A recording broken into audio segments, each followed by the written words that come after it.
اللہ یہ میرے ساتھ کیا ہو رہا ہے؟ اس دنیا میں سب سے بہترین شخص وہی ہے جس کو اس بات کی سمجھ آ جائے کہ میرا اللہ اس کائنات کی ہر چیز پر قادر ہے، میرا اللہ غفور الرحیم ہے۔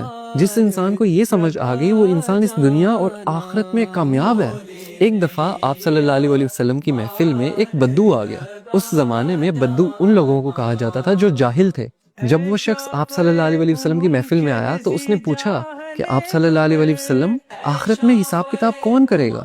تو آپ صلی اللہ علیہ وسلم نے فرمایا کہ آخرت میں تو حساب کتاب اللہ کریں گے۔ تو اس بدو نے دوبارہ پوچھا کہ اللہ کریں گے حساب کتاب؟ آپ صلی اللہ علیہ وسلم نے فرمایا ہاں اللہ کریں گے۔ یہ بات سن کر وہ بدو مسکرایا اور کہنے لگا کہ آپ صلی اللہ علیہ وسلم مجھے اجازت دے، اور وہ وہاں سے اٹھ کے چلا گیا۔ اب کچھ صحابہ جو اس محفل میں بیٹھے ہوئے تھے ان کو اس بات کی سمجھ نہیں آئی۔ وہ اٹھے اور انہوں نے اس بدو کا پیچھا کیا اور اس سے جا کے پوچھا تم آپ صلی اللہ علیہ وسلم کی محفل میں آئے ہو، تم نے سوال کیا ہے کہ آخرت میں حساب کتاب کون کرے گا؟ آپ صلی اللہ علیہ وسلم نے تمہیں جواب دیا کہ اللہ کریں گے، تم مسکرا کے اٹھ کے کیوں آ گئے ہو؟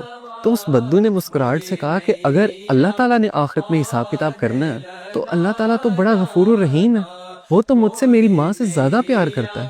کیا اب میری ماں مجھے جہنم کی آگ میں جلا سکتی ہے؟ جب میری ماں نہیں جلا سکتی تو وہ رحیم و کریم میرا مالک میرا اللہ مجھے کیسے جہنم کی آگ میں پھینک سکتا ہے؟ تو وہ صحابہ آئے آپ صلی اللہ علیہ وسلم کے پاس اور بولا کہ آپ صلی اللہ علیہ وسلم اس طرح ہم اس بدو کے پیچھے گئے تھے، اس نے یہ بات کی ہے کہ اللہ تو بڑا رحیم ہے۔ تو آپ صلی اللہ علیہ وسلم نے فرمایا کہ اگر اسے اللہ کی رحیمی پہ اتنا یقین ہے نا تو اللہ کبھی اس کو اپنی رحیمی سے مایوس کر نہیں سکتا، کیونکہ اللہ اپنے بندوں کے لیے بالکل ویسا ہے جیسا اس کا بندہ اس کے لیے گمان کرتا ہے۔ اگر اس کے بندے کو یہ یقین ہے کہ وہ بڑا رحیم ہے تو اللہ تعالیٰ اس کے لیے رحیم ہی ہے، اللہ تعالیٰ اس کو معاف ہی کرے گا۔